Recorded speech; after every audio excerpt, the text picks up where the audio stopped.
Shalom saudara-saudara semua.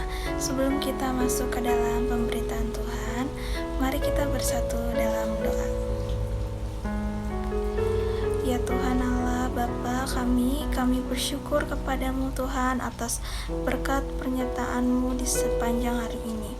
Kami bersyukur pada detik hari ini kami dapat berkumpul untuk mendengarkan firman-Mu. Terangilah hati dan pikiran kami, serta ajalah kami sesuai dengan kehendak-Mu. Bantulah kami untuk membuka diri kami sehingga firman yang kami dengar bisa kami hayati dan imani. Inilah doa yang kami panjatkan Tuhan, dalam nama Yesus Kristus kami mengucap syukur. Haleluya, amin.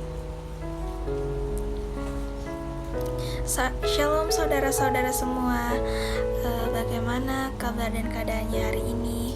Saya harap masih dalam keadaan sehat dan juga tetap sukacita dalam segala apapun. Di sini saya akan memberitakan tentang apa itu tujuan hidup, terus karakter yang dibaharui, buah roh, menang terhadap pencobaan, visi hidup, dan amanat agung. Yang pertama-tama di sini ada tujuan hidup. Pada pertemuan sebelumnya sudah saya jelaskan makna dan tujuan hidup. Hari ini saya bahas tentang tujuan hidup, yaitu bagaimana cara kita menjadi anggota keluarga Allah. Nah, mari kita buka dari Yohanes 15 ayat 5. Akulah pokok anggur dan kamulah ranting-rantingnya. Barang siapa tinggal di dalam aku dan aku di dalam dia, ia berbuah banyak, sebab di luar aku kamu tidak dapat berbuat apa-apa. Nah, dari ayat ini Tuhan sudah menganggap kita menjadi keluarga, bahkan kita itu sudah dianggap menjadi anak-anaknya. Apa sih manfaat kita menjadi anggota keluarga Allah? Mari kita baca dari Filipi 4 ayat 19. Allahku akan memenuhi segala keperluanmu menurut kekayaan dan kemuliaannya dalam Kristus Yesus. Kemudian, apa sih warisan menjadi anggota keluarga Allah? Di sini ada 5 poin warisan menjadi anggota keluarga Allah. Di antaranya, yang pertama, kita bisa bersama-sama dengan Tuhan selamanya. Dan yang kedua, kita akan diubah menjadi seperti Kristus. Yang ketiga, kita akan dibebaskan dari segala sakit, pencobaan, dan kematian. Dan yang keempat, kita diberikan upah dan ditugaskan lagi di posisi untuk pelayanan. Dan yang kelima, kita menerima kemuliaan dari Kristus. Kemudian apa sih jaminan kita selamat? Apakah dengan kita datang ke gereja atau dengan kita dibaptis? Nah, kita selamat itu bukan karena kita sering ke gereja atau karena kita sudah dibaptis, tapi jaminan kita untuk selamat itu dengan kita percaya kepada Yesus Kristus. Nah, untuk bukti atau tanda kita percaya kepada Yesus Kristus itu dengan cara kita memberikan diri kita untuk dibaptis. Selain itu juga kita diajarkan oleh Yesus Kristus untuk saling mengasihi antara sesama umat manusia. Karena kasih atau saling mengasihi itu salah satu pondasi dari perintah yang diberikan Tuhan kepada kita. Bisa kita lihat dari kitab Matius 22 ayat 37 sampai 39. Di situ dikatakan hidup tanpa kasih sebenarnya tidak berharga. Kemudian dikatakan lagi di kitab Korintus 13 ayat 13 yang dikatakan kasih adalah kekal selamanya. Kemudian bagaimana kita menjadi anggota tubuh Kristus. Nah, kita bisa menjadi pengikut Yesus Kristus. Nah, dengan kita menjadi pengikutnya, kita itu adalah anggota tubuh dari Yesus Kristus, bukan sekedar percaya, tapi kita harus menjadi pengikutnya. Karena kita adalah anggota-anggota tubuh dari Yesus Kristus. Selanjutnya, kenapa sih kita harus memerlukan keluarga gereja? Ada 5 poin. Yang pertama, karena keluarga gereja menunjukkan bahwa kita adalah seorang percaya sejati. Yang kedua, keluarga gereja menggerakkan kita dari pementingan diri sendiri. Selanjutnya, yang ketiga, keluarga gereja membantu kita mengembangkan otot rohani. Dan yang keempat, tubuh Kristus itu memerlukan kita. Dan yang kelima, kita mengambil misi Kristus untuk di dunia. Jadi, apa sih tujuan hidup kita? Nah, tujuan hidup kita sebaiknya kita tuh harus bisa menjadi keluarga Allah, tetap menanamkan kasih dalam hidup, dan menjadi anggota tubuh Kristus. Selanjutnya ada karakter yang dibaharui. Apa itu karakter? Nah, karakter itu adalah sifat dasar atau perilaku karakter yang tidak sama dengan kepribadian, karena kepribadian itu sudah dibawa sejak lahir. Sedangkan karakter itu sesuatu yang kita berjuang di dalamnya. Apapun kepribadiannya itu belum tentu karakternya. Nah, karakter juga bersifat personal. Nah, sebagai anak-anak Allah, kita tuh harus memperbaiki kualitas karakter di diri kita. Jangan sampai karakter yang buruk tertanam dalam diri kita. Maksud dari karakter yang buruk itu contohnya seperti egois, terus pemarah, keras kepala. Hal-hal seperti itu sebaiknya kita perbaiki. Jangan sampai hal seperti itu ada di dalam diri kita. Nah, selagi kita masih hidup, sebaiknya kita memperbaharui karakter kita. Maka dari itu, jadilah versi terbaik dari diri kita dan tetap menjadi orang baik, serta menjadi sosok yang Tuhan inginkan, yaitu serupa dengan Kristus. Nah, dengan tertulis di Efesus 2 ayat 10, kita baca, melakukan pekerjaan baik, Ia mau supaya kita hidup di dalamnya. Jadi, sebagai anak Tuhan itu, kita memiliki karakter yang kasih, terus kedamaian, dan sebagainya. Dan karakter yang baik itu karakter yang sepadan dengan firman Tuhan. Lalu karakter seperti apa yang sepadan dengan firman Tuhan? Apa teman-teman pernah dengar kata buah roh? Jadi buah roh itu ketika seorang telah menerima Roh Kudus di hati mereka, sudah menanamkan teladan Yesus dan mau menerima Roh Kudus untuk menentukan hati kita. Maka ada hasil dari hal tersebut yang kita kenal sebagai buah roh. Nah, buah roh itu ada apa saja sih? Ada 9. Yang pertama kasih, yang kedua sukacita, yang ketiga damai sejahtera, yang keempat kesabaran, yang kelima kemurahan, yang keenam kebaikan, yang ketujuh kesetiaan, yang kedelapan kelemah lembutan, dan yang terakhir penguasaan diri. Nah, yang pertama ada kasih.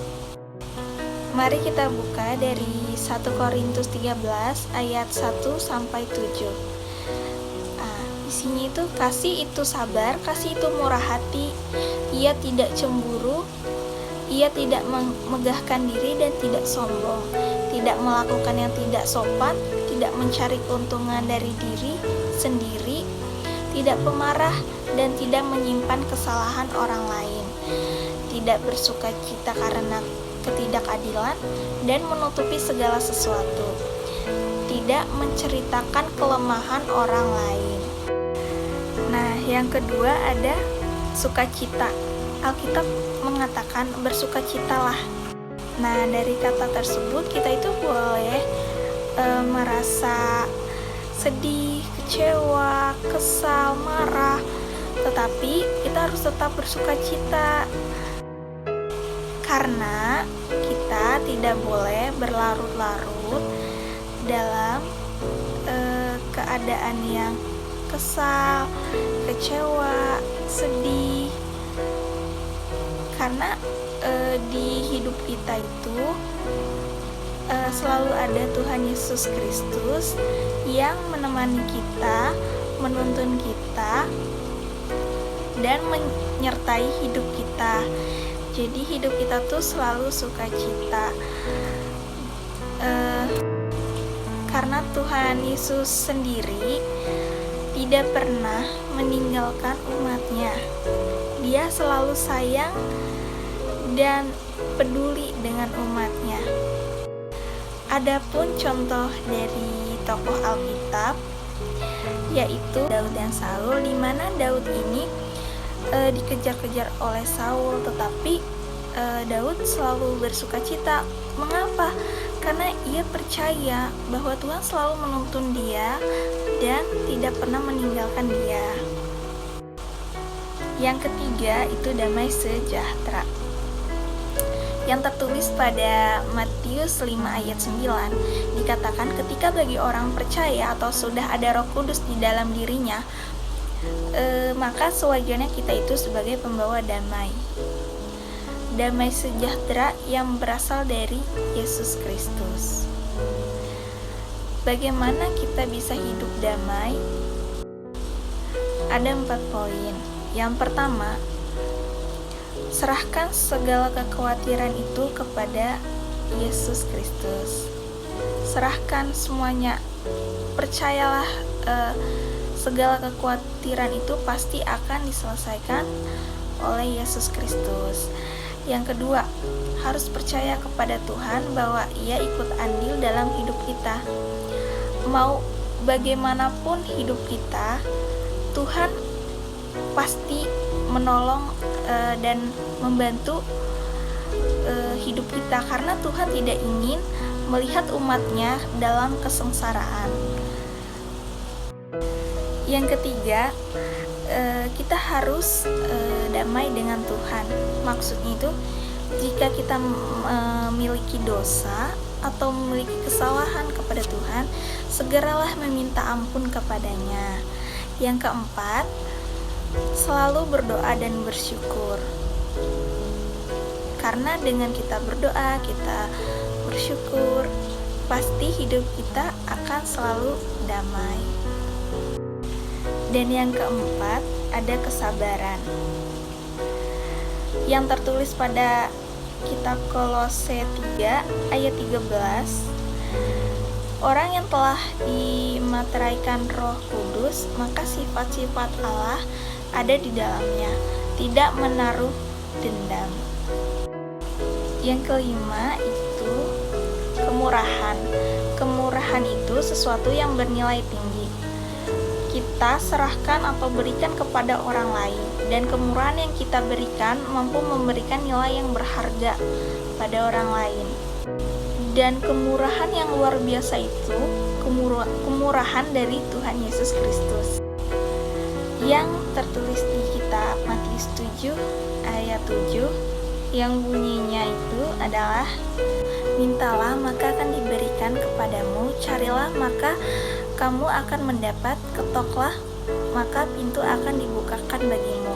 Maka dari itu Tuhan kita adalah Tuhan yang murah hati. Dan yang keenam ada kebaikan. Bisa kita lihat dari Roma 12 ayat 21. dikatakan di situ, kalahkanlah segala kejahatan dengan kebaikan.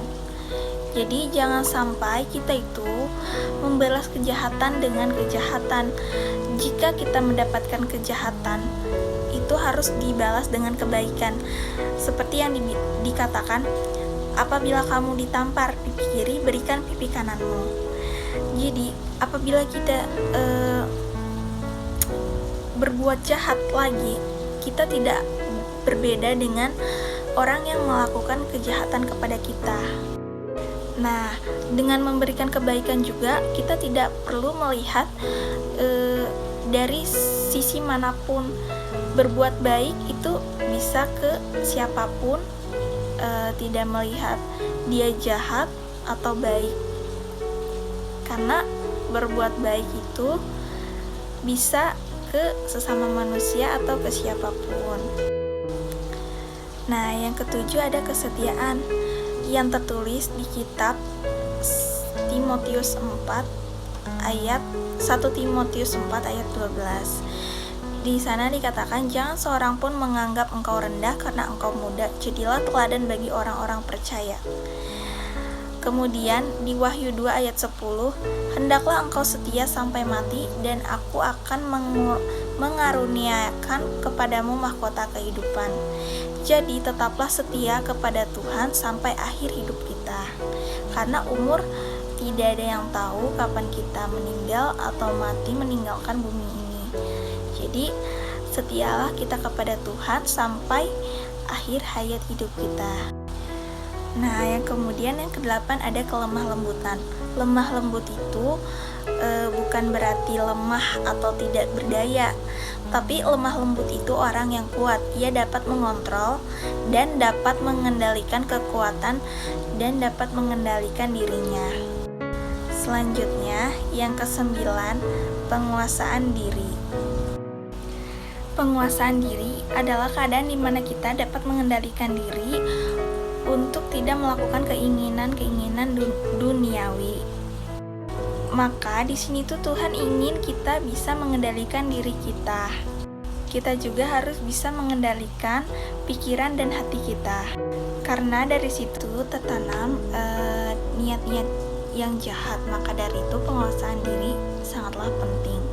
Selanjutnya, menang terhadap pencobaan. Mari kita baca kitab 1 Korintus 10 ayat 13. Pencobaan-pencobaan yang kamu alami ialah pencobaan-pencobaan biasa yang tidak lebih kekuatan manusia, sebab Allah setia dan karena itu Ia tidak akan membiarkan kamu dicobai melampaui kekuatanmu. Pada waktu kamu dicobai, Ia akan memberikan kepadamu jalan keluar sehingga kamu dapat menanggungnya. Nah, dari ayat tersebut kita tahu bahwa Tuhan mengizinkan kita dicobai untuk menghadapi pencobaan. Tetapi Tuhan tidak melebihi batas dari kekuatan manusia.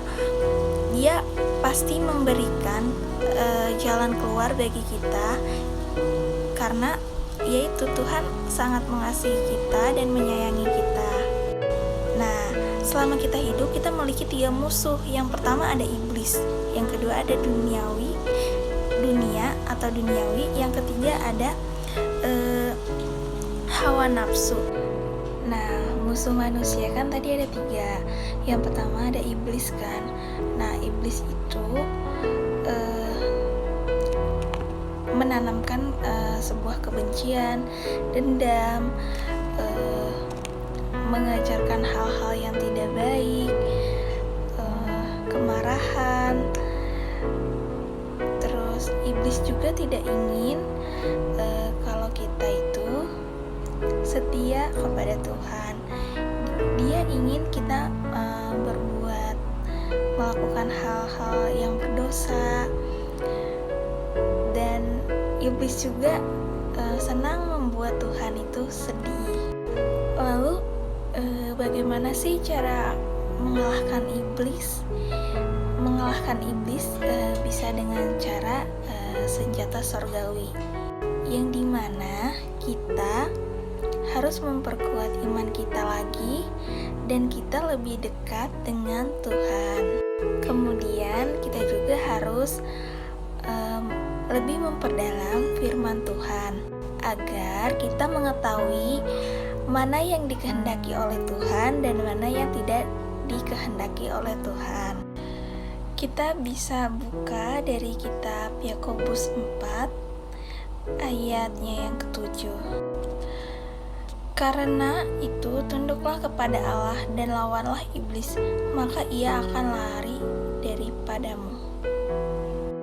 Selanjutnya ada dunia. Nah, dunia dan isinya itu tuh merupakan tantangan selama kita hidup. Karena banyak di dalamnya itu hal-hal yang menyesatkan. Kemudian kita bisa baca dari Roma 12 ayat 2. Mari kita baca. Janganlah kamu menjadi serupa dengan dunia ini, tetapi berubahlah oleh pembaruan budimu, sehingga kamu dapat membedakan manakah kehendak Allah, apa yang baik, yang berkenan kepada Allah, dan yang sempurna. Jadi kita itu tidak boleh tergoda dengan hal-hal yang berbau dengan kekayaan, jabatan, keuangan. Meskipun hal tersebut merupakan bagian yang kita butuhkan dalam kehidupan kita sehari-hari. Meskipun demikian, kita juga harus bisa mengendalikan agar kita tidak terjerumus dalam penyesatan itu. Kemudian kita sebagai manusia harus memiliki jiwa yang bersosialisasi. Kita juga harus bisa menjadi ikan yang seperti di laut. Kenapa? Karena kita tahu air laut itu asin, tetapi ikan yang tinggal di dalam laut tersebut tidak asin. Hal tersebut adalah sebuah insulasi. Jadi, sebagai ikan yang diumpamakan, kita sebagai manusia yang hidup di dunia yang tentunya banyak hal-hal yang menyesatkan, tetapi kita tidak boleh terjerumus ke dalam hal-hal yang menyesatkan tersebut. Kita harus bisa seperti ikan, meskipun airnya asin, tetapi dia tidak terasa asin. Begitupun kita tinggal di dunia, meskipun banyak hal-hal yang menyesatkan, kita tidak boleh terjerumus ke dalam hal yang menyesatkan tersebut. Kemudian yang ketiga ada hawa nafsu. Ini biasanya ada di dalam diri kita sendiri, keinginan daging. Kita juga harus bisa menahan hawa nafsu ini atau kemauan daging ini. Karena jika kita menuruti kemauan daging atau hawa nafsu akan tidak baik. Jadi jauhkanlah hal-hal yang berhawa nafsu atau keinginan daging. Selanjutnya ada visi hidup. Visi hidup itu apa sih? Visi hidup adalah sesuatu pencapaian yang akan dicapai oleh manusia. Sebagai anak Tuhan, kita pasti memiliki tujuan hidup atau visi hidup. Nah, yang dikatakan dalam Alkitab itu bahwa tujuan hidup Tuhan menciptakan manusia itu untuk memuliakan Allah. Disebut pada Efesus 2 ayat 10. Mari kita buka. Mari kita baca. Karena kita ini buatan Allah, diciptakan dalam Kristus Yesus untuk melakukan pekerjaan baik yang dipersiapkan Allah sebelumnya. Ia mau supaya kita hidup di dalamnya. Jadi Yesus itu mau kita selalu hidup di dalamnya. Hidup berpusat pada Allah, dan sudah dari awal telah menentukan umat Kristen untuk hidup dalam jalan kebenaran. Jadi Tuhan menciptakan manusia itu untuk memuji dan memuliakan Allah. Yang terakhir itu ada amanat agung. Tertulis pada Roma 6 ayat 23a yang berbunyi itu upah dosa ialah maut. Maksudnya upah dosa dikontraskan dengan karunia Allah, sedangkan maut dikontraskan dengan hidup kekal. Karena dosa dikiaskan sebagai pribadi yang membayar upah. Selanjutnya mari kita buka dari Matius 28 ayat 19-20. Mari kita baca. Karena itu pergilah, jadikanlah semua bangsa muridku dan baptislah mereka dalam nama Bapa dan Anak dan Roh Kudus, dan ajarlah mereka melakukan segala sesuatu yang telah kuperintahkan kepadamu, dan ketahuilah aku menyertai kamu senantiasa sampai kepada akhir zaman. Maksudnya dari muridkanlah, amanat agung memerintahkan kita untuk memuridkan. Bagaimana cara kita memuridkan? Bagaimana caranya? Dengan cara membaptis dan mengajar mereka dengan segala sesuatu yang diperintahkan oleh Yesus. Jadi intinya dari ayat tersebut itu kita diperintahkan untuk menyebarkan Injil dan membuat orang bertobat dan menjadi murid Yesus. Mungkin cukup sekian khotbah kali ini. Semoga apa yang disampaikan berguna dalam kehidupan sehari-hari. Untuk itu mari kita berdoa. Terima kasih Bapa atas kesempatanmu kami masih bisa mendengar sebagian dari firman-Mu. Bimbing kami selalu Tuhan dalam setiap langkah kami. Kiranya kasih-Mu mengalir dalam diri kami supaya kami menjadi pewarta kasih-Mu kepada sesama kami. Dalam nama Tuhan Yesus Kristus kami mengucap syukur. Haleluya, amin. Shalom, makasih.